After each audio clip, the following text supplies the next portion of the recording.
And welcome inside the Backstage Pass, powered by the SportsGuysPodcast.com and presented by our friends over at Bangtail Whiskey. Check them out at bangtail.com, easyliquor.com, Live Oak in Nashville, Total Wine and Specs, all that good stuff out there, and also our friends at Honky Tonk, Texas. It is CMA Fest week, and I tell you what, a lot of cool things going on around town as today is day one of CMA Fest. A lot of meet and greets, guys playing the Vibe stages out there. We did a little coverage from the Love and Acceptance concert last night with Ty Herndon and Terry Clark, and we're going to continue that with our buddies Stephen and Eric from Love and Theft here on the Backstage Pass. What's going on, guys? What's up? How's it going?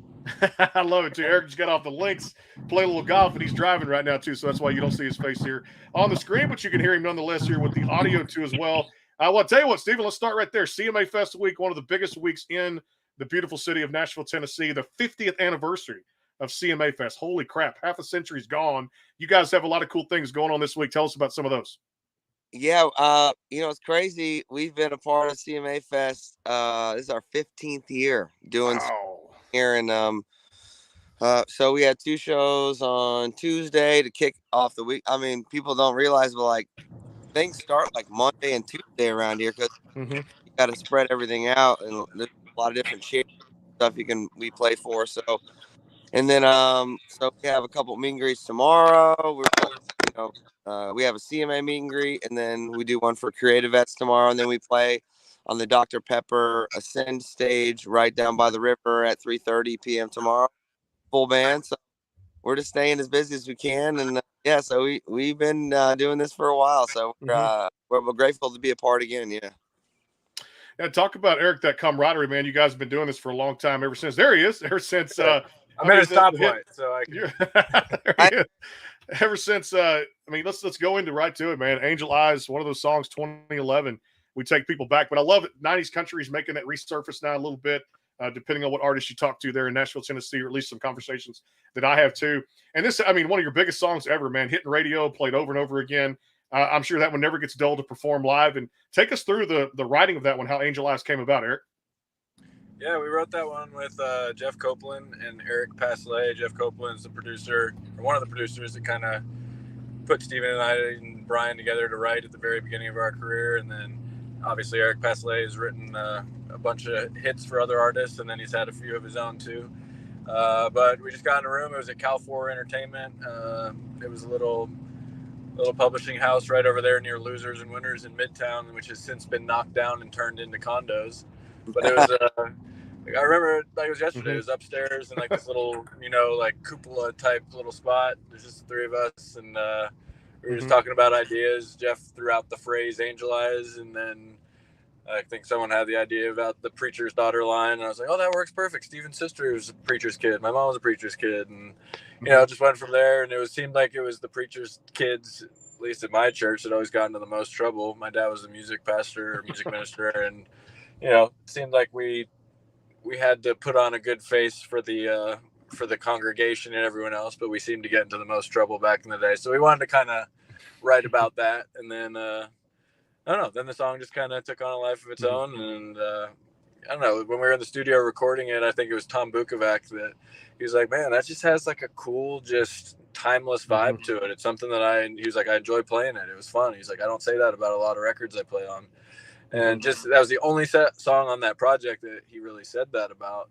And they picked a different single for us, and we were kind of distraught about it. And we basically begged them to make that our first single when we were on RCA Records. And they finally gave in and let us do that one, and it ended up being our first number one. That's crazy. How songs talk and kind of building that a little bit, Stephen, too, because there's a lot of cool things what I loved about it too. It just really sets the tone. You got really kind of that chiming like guitar sound, which is really cool there. And the lyrics got really playful for me, which is really cool. And you get this little kind of just this good girl who loves tailgate parties and singing in the church choir and stuff like that. But Stephen, this again, did you guys feel like it was something special when you stepped in the studio to record it? We were down in Texas. And our first single was supposed to be what's it called, Eric? She's Amazing. She's Amazing. And we were radio touring on this song, and we were just like, man, everywhere we go, because we're doing like acoustic shows for radio stations and stuff for fans and all this stuff, and we just felt like it wasn't the rights. Like, it needs to be angelized. It needs to be angelized. And we kept saying it, but a lot of times labels don't even listen to you because they're very they're always right. So, and somebody, I don't know exactly, someone had a meeting and we got a call and Eric was with me and he remembers I got teary eyed.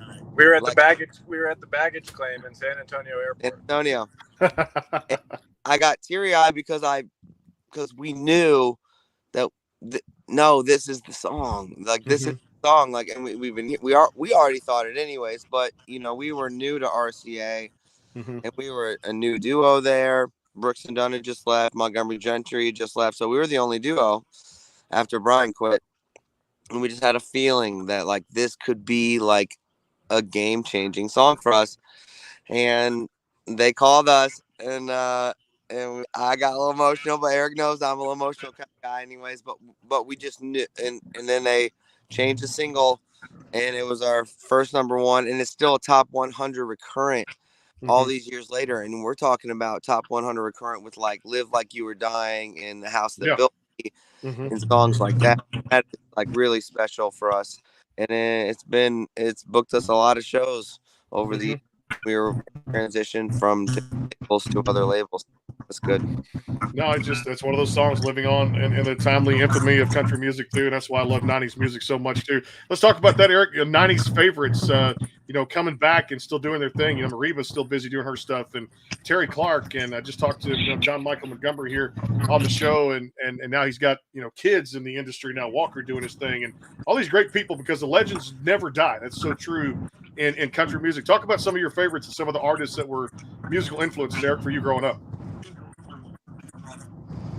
I think probably my favorite '90s country artist, I mean, I guess early 2000s too, would probably be Travis Tritt. I think he's always been one of my favorites, and we were fortunate enough to get to tour with him back in like 2019 with him and Charlie Daniels. So we've done a lot of really cool tours, but for me personally, that's probably my favorite one that we've ever done, especially because with the last tour Charlie Daniels did before he passed away.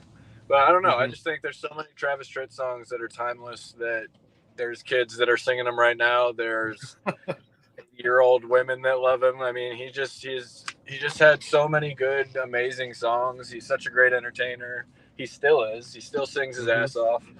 And he's contrary to what some people might think, he's a really nice guy. So I think he's probably, one of my favorites. I obviously love Tim McGraw because we've been able to tour with him also, and some of those early songs were just incredible. But I don't know. I love what country music, to be honest. Like, we kind of came in and people were like, "Oh, you guys are too pop rock. You're too much this. You're too that."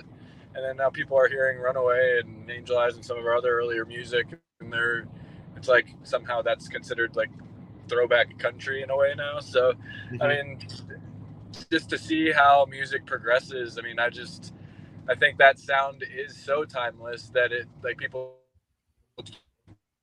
create it, and they're doing a pretty job. I mean, hey, but I think '90s country kind of just shaped what country is.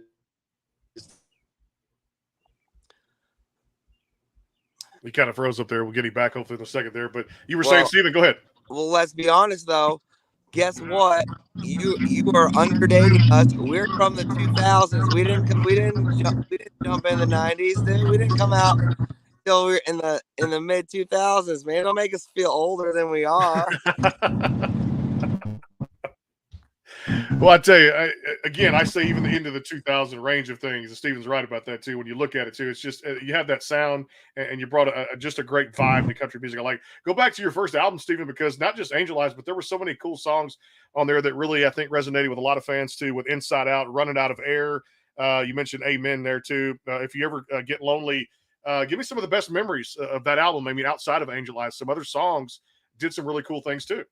Thanks. Yeah. So If You Ever Get Lonely was really was a really fun song for us because there's a John Waite song that we cut and from the Babies, and we did the video on the Tim McGraw tour. So if anybody wants to go look it up, if you watch the video, we were in Tampa, my hometown, and filmed 90% of the video there, and we're on the Tim McGraw tour. And Tim McGraw is the only person that's brought us I don't know if that's good or bad, but he's the only artist that's actually took us on 2 different tours in different years, which is a very nice thing. And I think I almost watch probably 9 out of every 10 shows every night. He's my favorite country artist probably ever. So If You Ever Get Lonely is a special song to us because especially for me, because we filmed it in my hometown, the video anyways. And it came out during that time of being on that tour with the Warren Brothers, who are kind of like those guys are kind of like our big brothers in Nashville. They were the ones that, they helped us get on that tour, and they just kind of guided us along the way throughout the years. So that song's really special, and that's off that album too. Yeah, I love it too. There, I got Eric back here a little bit. He's driving here too, so definitely keep those eyes on the road. No doubt about it. Here, when it comes down to it, we can hear you definitely on the audio side too. Hey, what's that?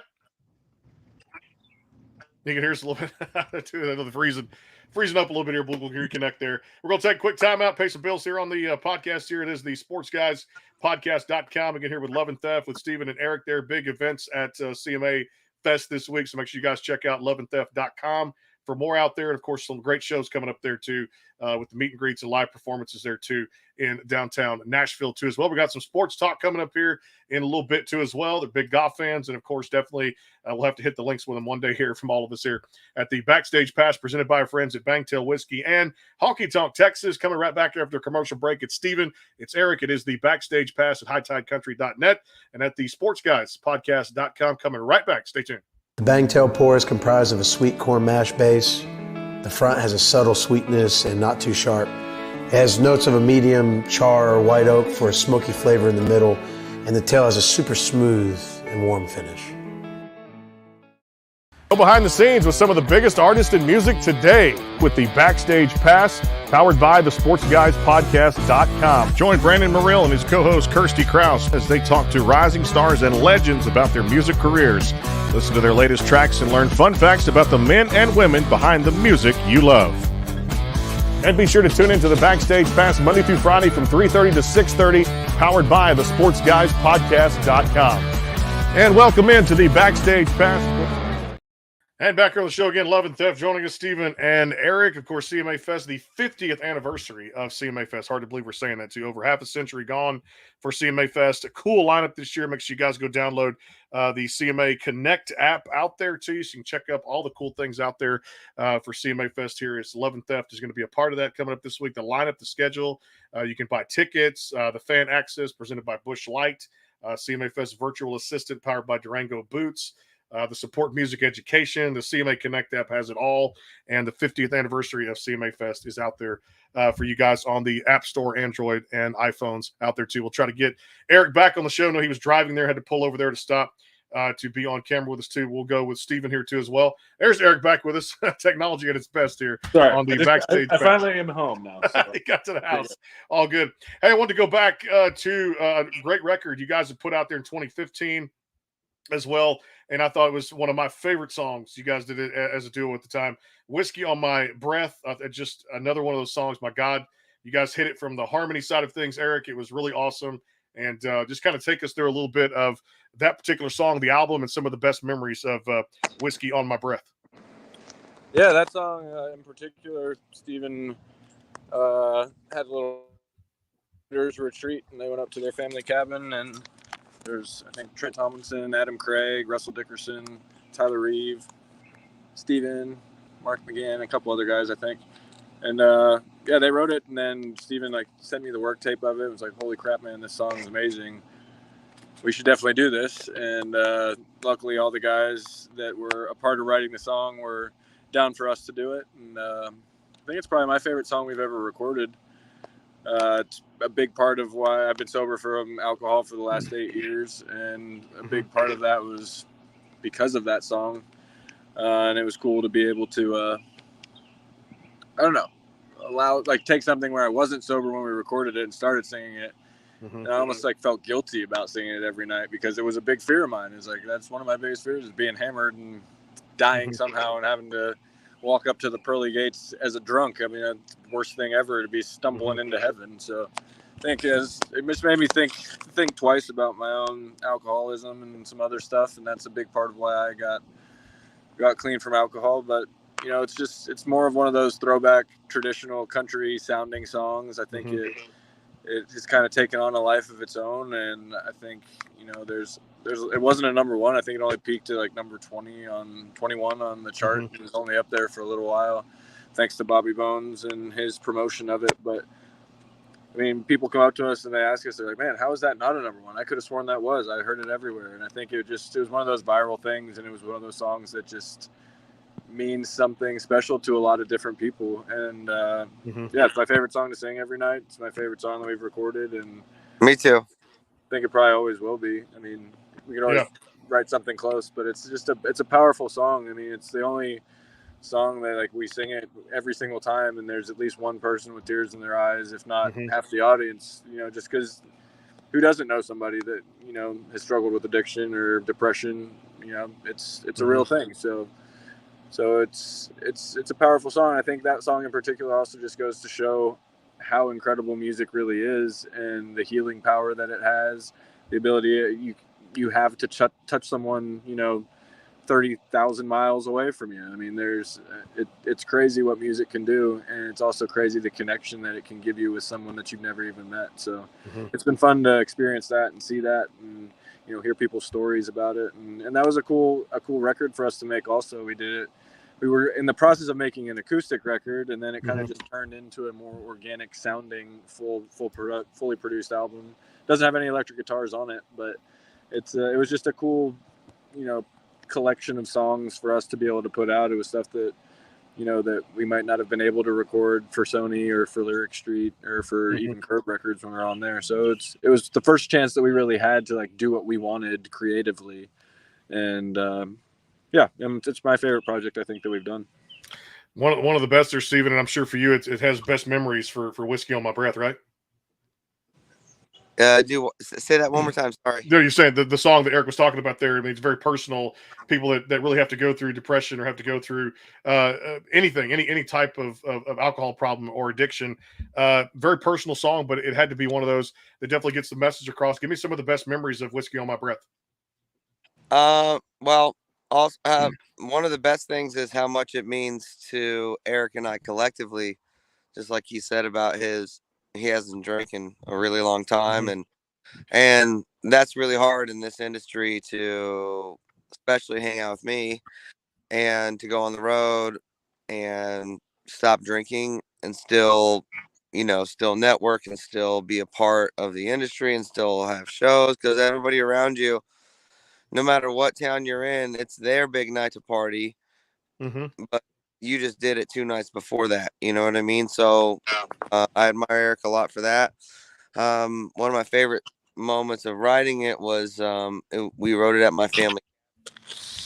And Trent Tomlinson was one of our best friends. It was his idea, actually. And we do these writers' retreats where we go fun and write songs for a few days. And we'd already written 2-3 songs each and broke up in different groups or whatever. And he had this idea, 1 a.m. in the morning. And so no one's going to go to bed when Trent Tomlinson has a really great idea for a song. So there's actually 6 or 7 writers on this song.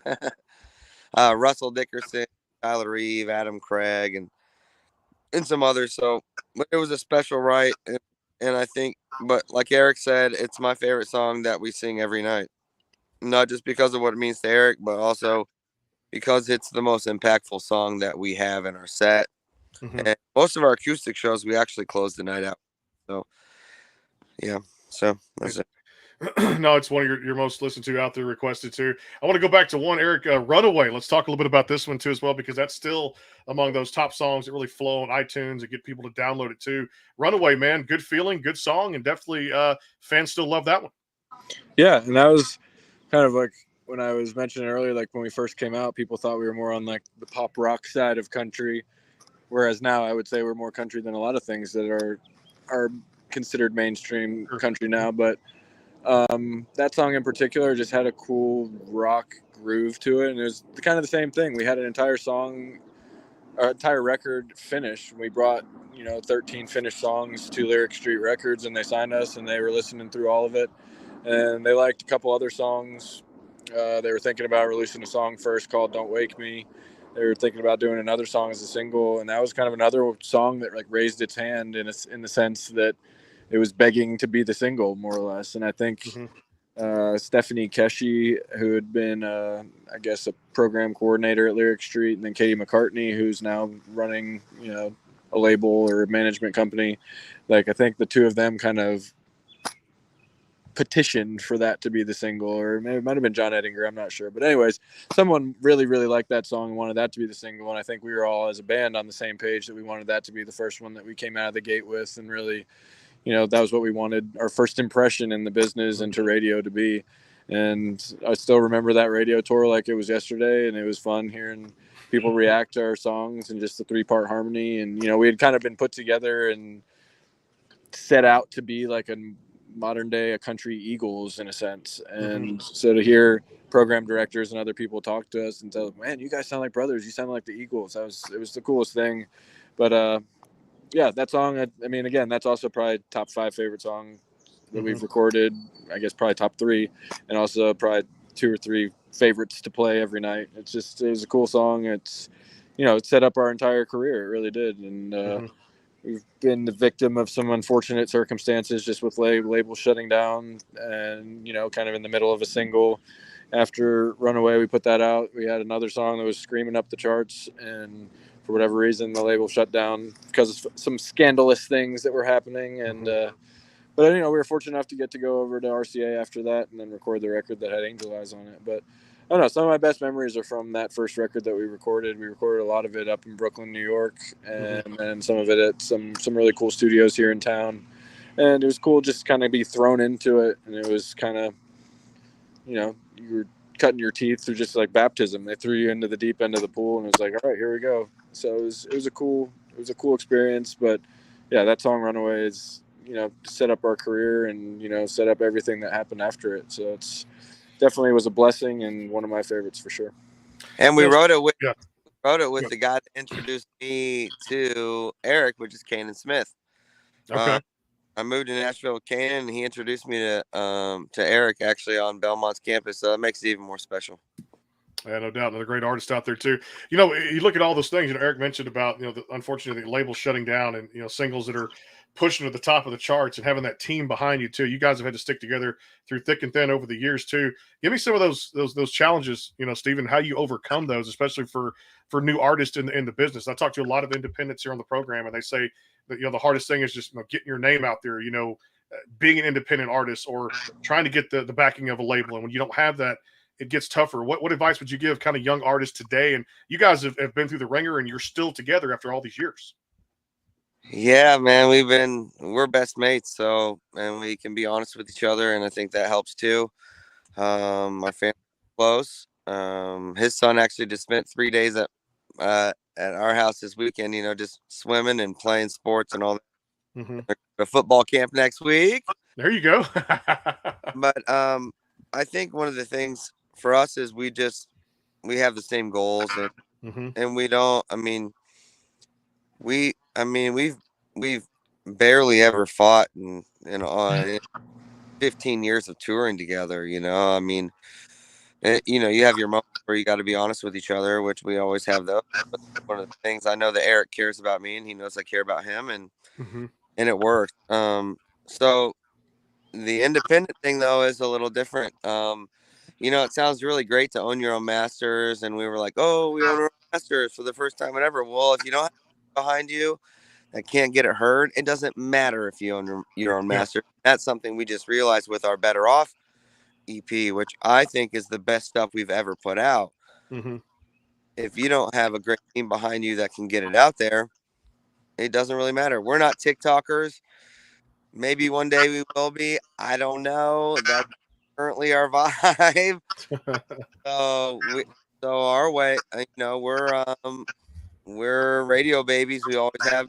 We got new faces for CRS, and so we're trying to navigate that. We have a great new 6-song EP that we're hoping to put out this year, but we're this time, other than last time, we're looking to give away a little more to get a little more, so we get someone on board that has a good team that can build it around them and have more people hear it, just kind of like Farm Little Big Town, and in their late stages of their career. So it's nice to own your own masters, but if you don't know what to do with it and don't have a team around you, it doesn't really mean much anymore.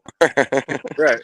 I think my advice would be to any new up and coming artist is find an investor or figure out a way to find a label, because more than anything, I mean, I think probably 10, 15 years ago, you could find a group of people that really believed in you, and like the music could kind of speak for itself, and it kind of would do its own thing virally, just word of mouth.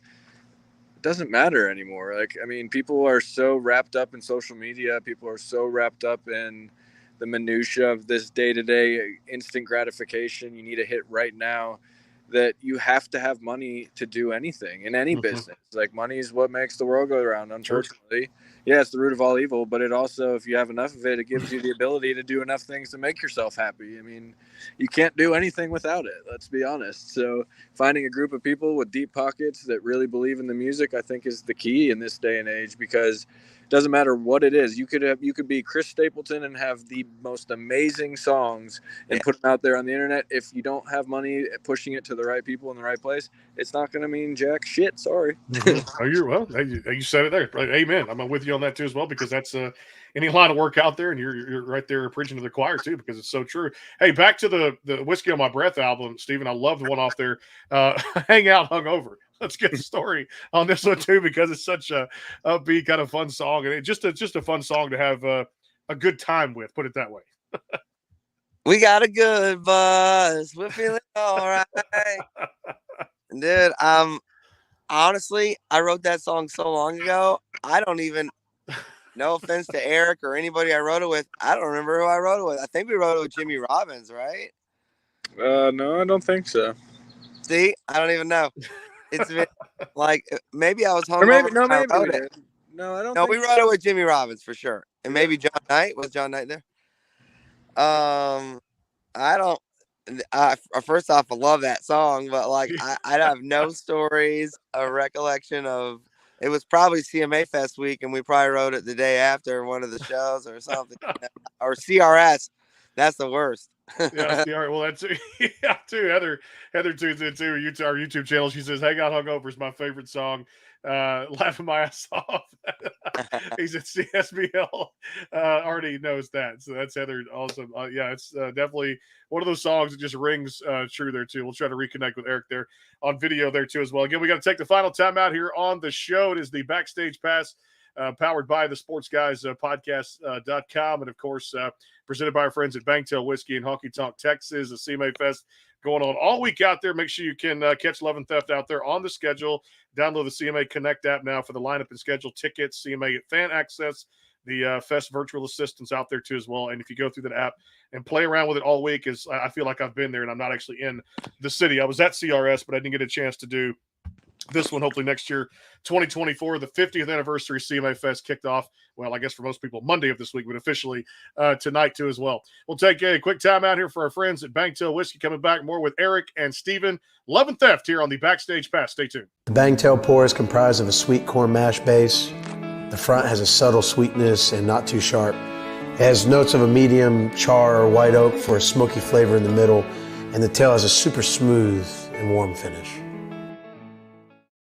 Go behind the scenes with some of the biggest artists in music today with the Backstage Pass, powered by the SportsGuysPodcast.com. Join Brandon Morrill and his co-host Kirsty Krause as they talk to rising stars and legends about their music careers. Listen to their latest tracks and learn fun facts about the men and women behind the music you love.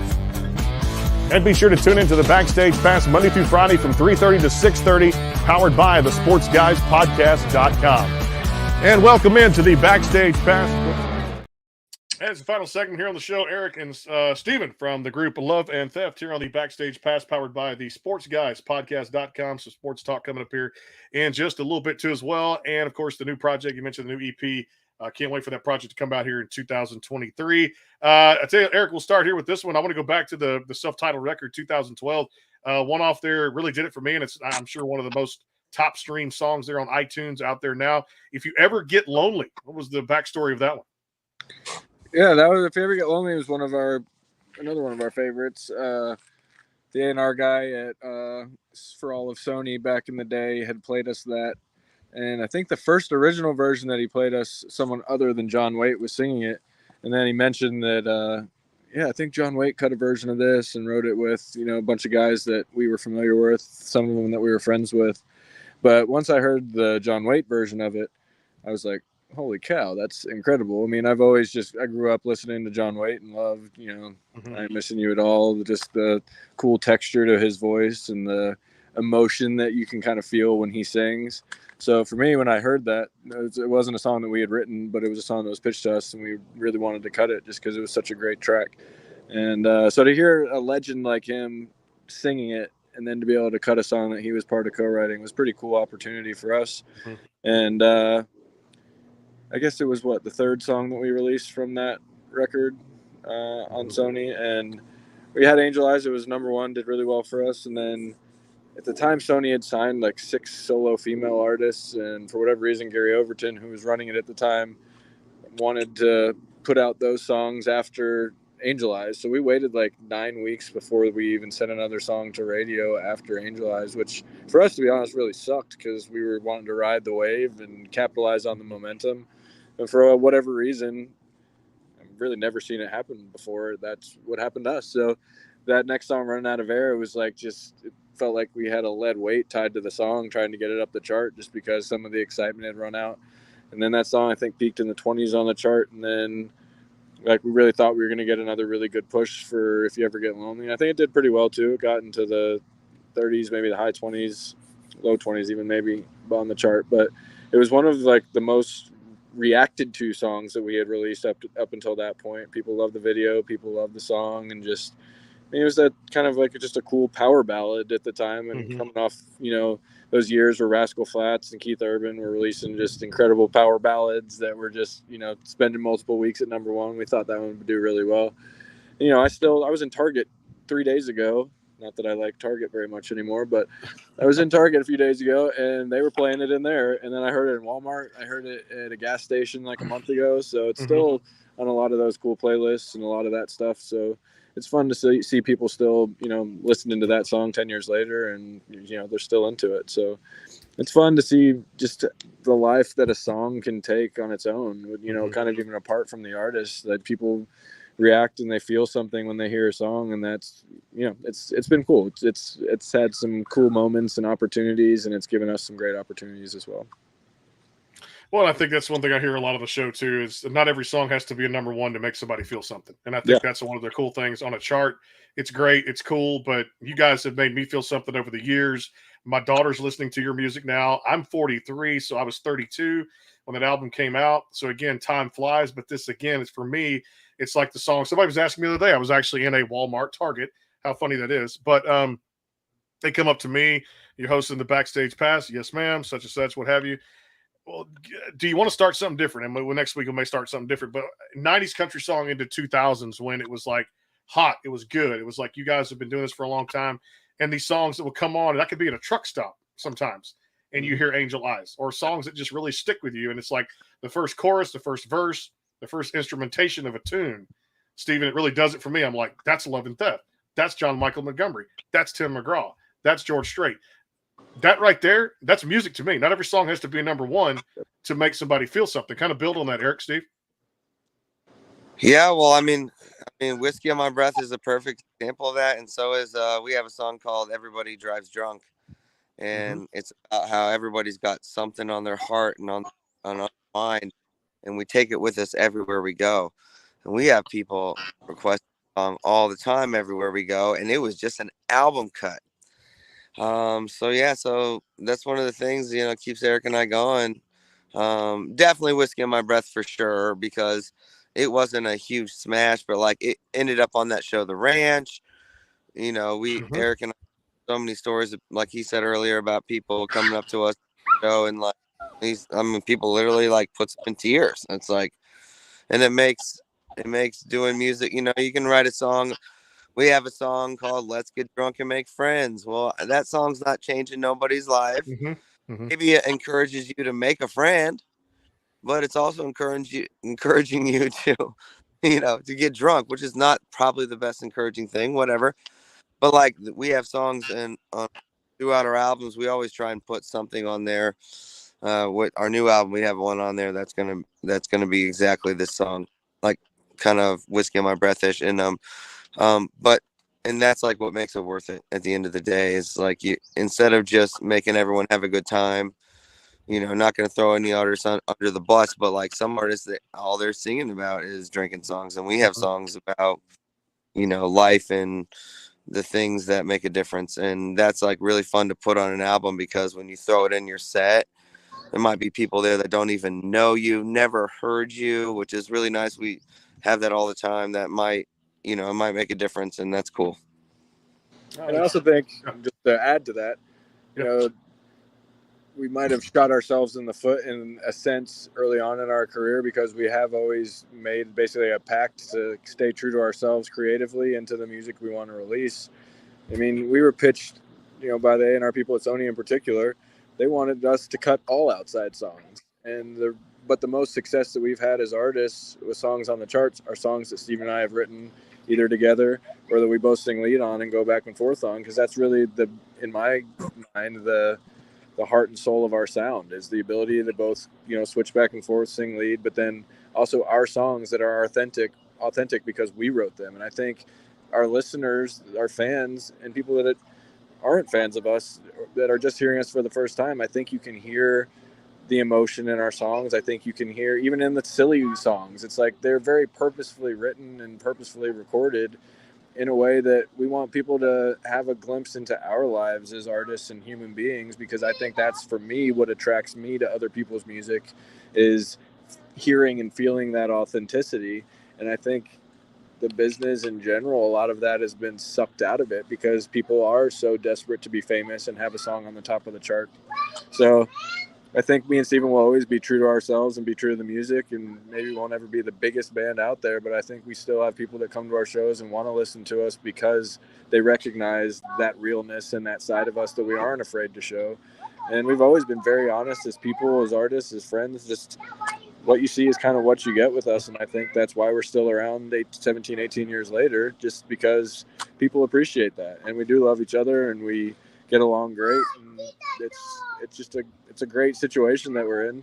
We get frustrated, and obviously we love our career to be going like this still, and I think it will again. It's just everything is so cyclical, and it's a roller coaster ride. So we've been very blessed and very fortunate, but the music business is also in a really weird spot right now. I mean, it's the introduction of AI and the ability of for people just to download a plugin that can basically write a song for you. Like this new Google whatever that or Apple glasses or the virtual they released yesterday. I watched a whole 3-hour symposium, early this morning on how that's going to change the music game and how you can basically have an idea in your head and almost like bring that to fruition and like in front of you without even ever touching a mouse or a keyboard. It's all hand strokes, movements. Like you're gonna be able to play instruments virtually and not have any business playing an instrument. You know what I mean? It's sucking the realness and the authenticity out of it. It's great for the bottom line. It makes people a lot of money, but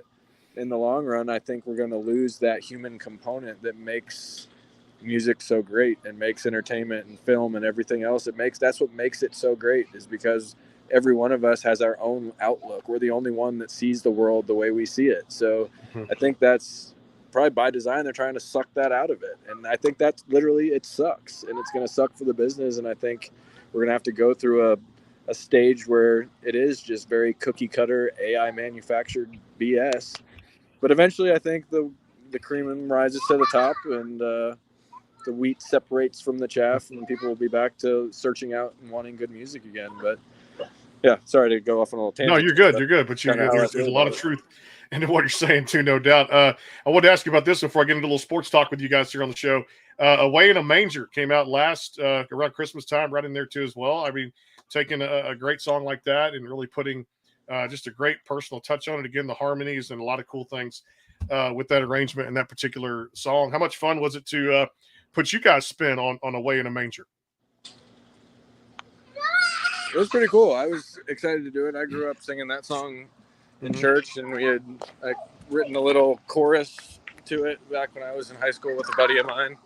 And yeah, it was kind of cool to put a different twist, something that was a little bit more on the, in line with what we've been doing lately musically. And I think, I don't know, it was something that we produced and recorded all at the studio that we work out of in my house here. And it came together very organically in a cool organic way. I know some people hate that word, but it was, I don't know, just a timeless a Christmas song, and it was cool to have the opportunity to put something out that, people could listen to and see a different side of us, because we hadn't done anything besides like White Christmas, I think, on a Curb Records Christmas album that we had done. So, I mean, I guess ultimately it's just my favorite Christmas song, so that's why I was really excited to get to do it. And Christmas songs are cool though, because people don't listen to them all year though. But like, I don't know if maybe I'm just different. I don't know. But like when I go during Christmas time, we're having Christmas parties and all this stuff. I'm like, oh, let me see. I want to make a Christmas playlist for this party, right? Well, who are all my friends that have Christmas songs? And, we're looking up Michael Ray, Trent Thompson, Chris Young, all of our buddies. And I make a playlist. So like every year during Christmas time, if you make a playlist for one of your parties, like a Christmas song lives forever, even more so because there's only so many Christmas songs. So it's like you can, so to put that out is fun, because every year someone's like, hey, I get texts every year like, hey, what Christmas songs you guys have out? And I'm like, oh, here's the links. And I send it to my friend, and they put them on their playlist, and they might only listen to it for a month. You know what I mean? But like the next year, they're going to listen to it again. So, and especially that one, because it's about Jesus. So that makes it more special. Well, I'm excited to have this new record come out too. I'm sure there's going to be something for everybody on there too. Talk about this, Stephen, the new record. I'm sure a song's going to hit people in a lot of ways. What can we expect? Well, so, we put out the Better Off EP last fall. And that was the first time we wrote, co-produced, and owned the masters of anything ourselves. And we did it with 1 RPM.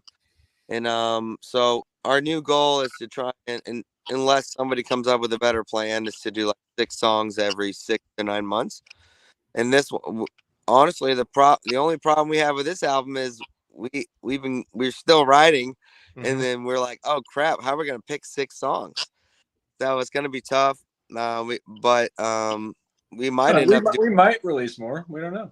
Yeah, we might release more. So we're really pumped about it. It's very on the same vein as the Better Off EP. We don't have as many cooks in the kitchen anymore, and it's kind of just Eric and I calling all the shots. And I think that is definitely more fun for us. Hopefully it translates better. We don't really know that yet, but yeah, so we're excited about it. And so we're going to before we go and release it, we're going to get it finished all the way and take it to some majors and see. And, the answer is always no if you don't ask. True. So we might as well take it to some people and see. We've had a lot of friends late in their career that are a lot older than us, or nobody even gave them a chance. Now, Parmalee is having the best success of their career. Same with like Little Big Town.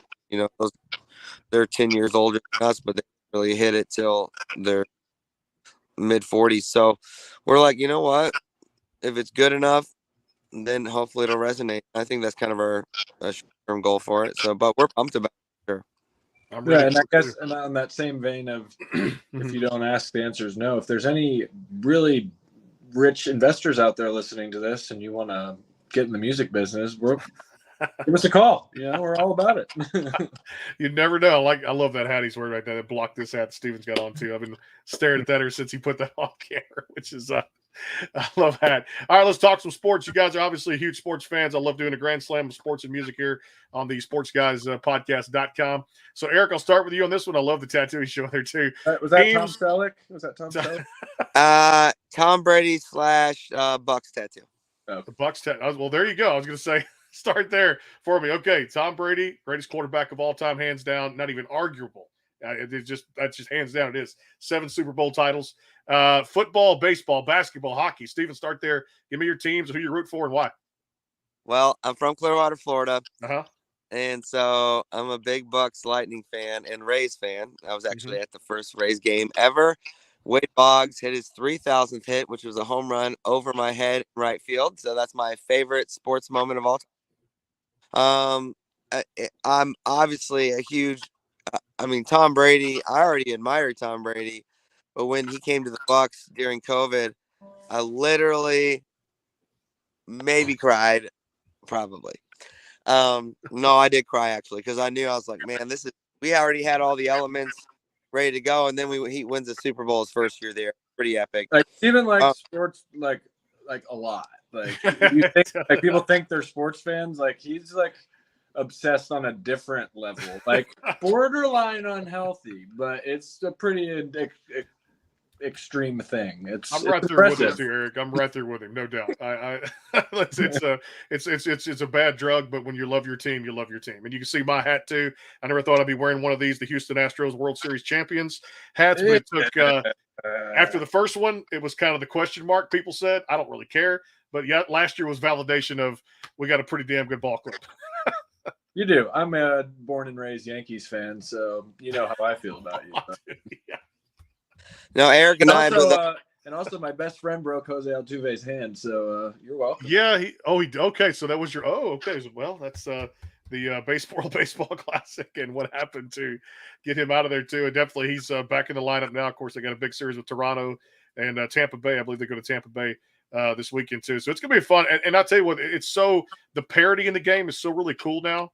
The teams like the Yankees, you look at the Tampa Bay Rays, the Toronto Blue Jays, the Minnesota Twins, even the National League. You look at the Pirates, the Brewers, the Atlanta Braves having fun with the organization.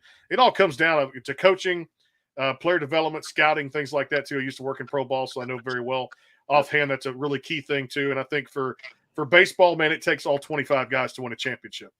It does. And I think baseball right now, at least in my adult life, it's the best it's ever been. I mean, just as far as there's just so many good teams, and I don't love some of the new rules, but I mean, I don't know. They're just playing really good baseball, and it's fun to watch, and reminds me of when I watched baseball when I was a kid. So, no doubt. And Eric and I, speaking of sports, we love golf, dude. We love golf. All right, so give me this little the Live Golf and PGA merging together. What's your thoughts on that? In my opinion, it's going to be amazing for the game of golf. I think it's funny just how the whole thing went down.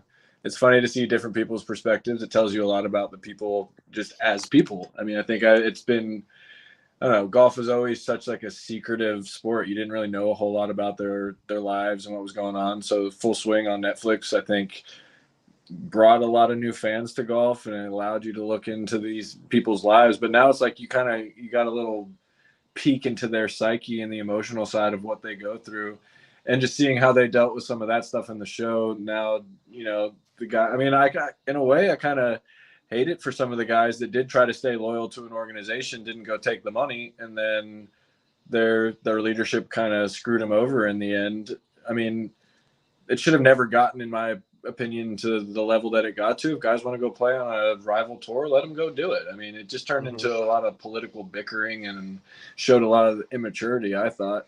But at the same time, I think it's really good for the game. I think it's great to grow it. I love Live Golf. I love watching it. I think it's cool. It's different, but I also love watching the PGA Tour because there's a lot of tradition and it's classy. And I think it's cool what Live is doing and how it's bringing new fans and new people to the game, and it's showing a different, exciting side of it. I think the team component is what I like the most.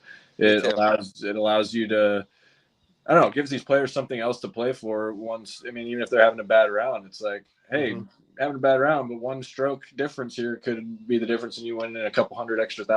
So, I think it keeps them in the game more. It makes it more interesting. And I think over COVID and the pandemic, I think golf just grew like crazy because it was one of the few things you could actually go outside and do. And I know that's when I really got back into golf. I played almost every single morning for a year. And, now it's still my favorite thing to do. And I try to play a few days a week, but yeah, I think it'll be interesting to see just how things kind of shake down and what actually happens between Live and PGA now. And is it really just PIF owning the entire thing? Is Live and the PGA Tour still going to be separate entities, or are they going to brand together like the NFL did, the NFC and AFC? I don't know. it'll be good to see. But I'm hoping. I actually think Live in general has actually already made the PGA Tour so much better, having those designated events. I mean, me and Steven have gone and played at golf tournaments that we were thinking, oh, this is a PGA event, and there wasn't even a single guy on the list of players that we recognized. I mean, there were certain events in certain places that guys just didn't want to go play. So I think having these designated events, it's making it a lot better, and I think these players are getting more money, and it's just making the whole thing more competitive, and I think that's good. Competition is key, and when you have a monopoly on something like that, it usually just drives it into the ground. So I think it was inevitable that it was going to happen, and I'm glad that it did, and I'm glad that it happened in our lifetime, and I'm excited about getting to watch what happens next.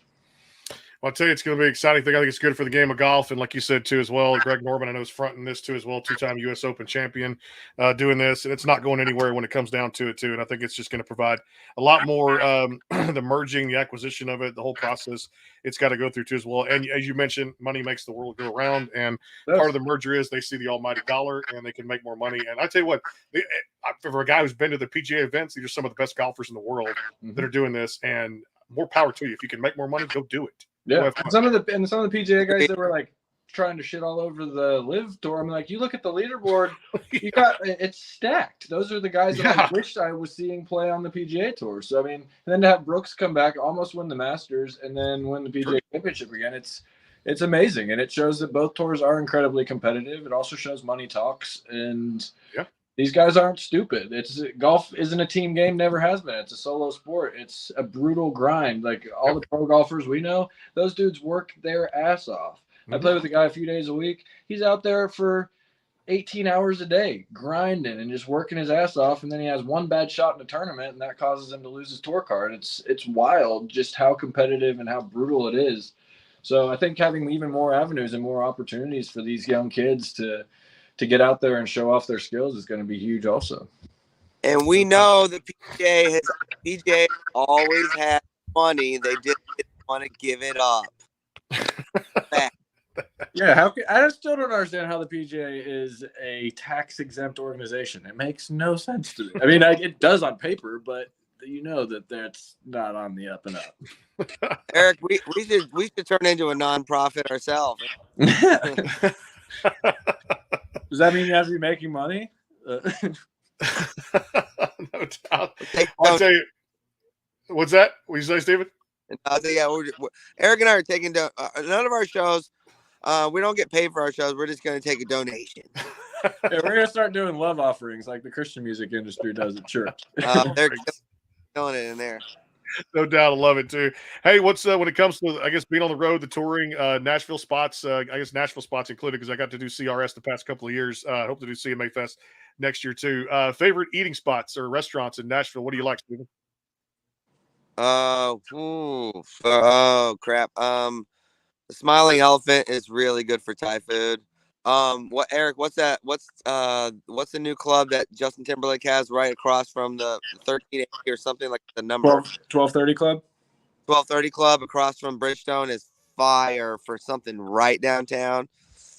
I don't know. Those are the first things that come to mind.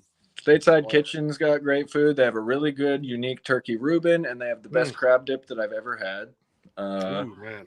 I was like, Strategic Hospitality, they've been friends of ours for a long time, and Ben and Max have some incredible restaurants here in town. The Catbird Seat being one of them.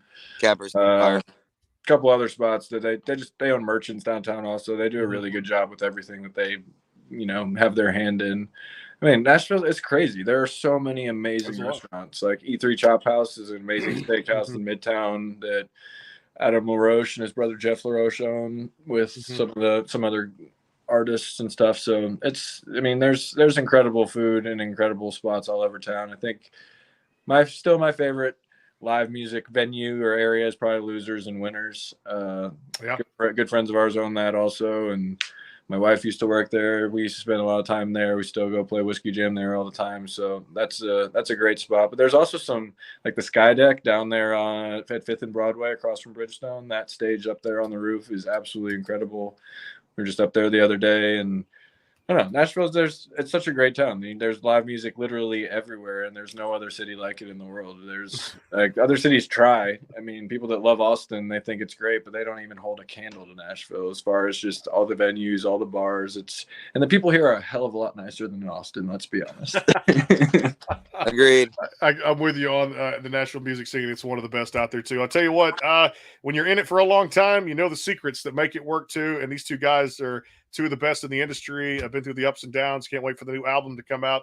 The EP this year, of course, the lineup, the schedule, the CMA Connect app, the 50th anniversary of CMA, the tickets. Go get them. Go support the guys this weekend too at the shows, the meet and greets, all that cool stuff. Steven, Eric, loveandtheft.com. Appreciate you guys being with me. And hey, come back anytime here on the show to promote the new music. What do you say? We would love to. Thank you, man. It's been a pleasure. We've really enjoyed it, and we'll hit you up as soon as it's ready. You got it. No doubt about it, too. Can't wait for that. Loveandtheft.com and download the CMA Connect app presented by Bangtail Whiskey, friends over at Honky Tonk, Texas. Tomorrow, if you like history on music, you'll want to stick around. He was part of the Murder on Music Row. Sammy Sadler coming by here on the Backstage Pass. He still has that bullet in his arm. We're going to ask him about that, too, as well. They never took that out. And the Murder on Music Row continues that story. And, of course, Tristan Cole. Next week, we're going to try to catch up with the band Lone Star here on the program, talk about their latest album here on the Backstage Pass and a whole lot more. And go check out loveandtheft.com and download Away in a Manger, the current single, across all the digital platforms. Heather and the audience, thanks for tuning in. We'll see you guys tomorrow on the Backstage Pass. It's Friday at CMA Fest. Drink responsibly and have a terrific weekend. We'll see you guys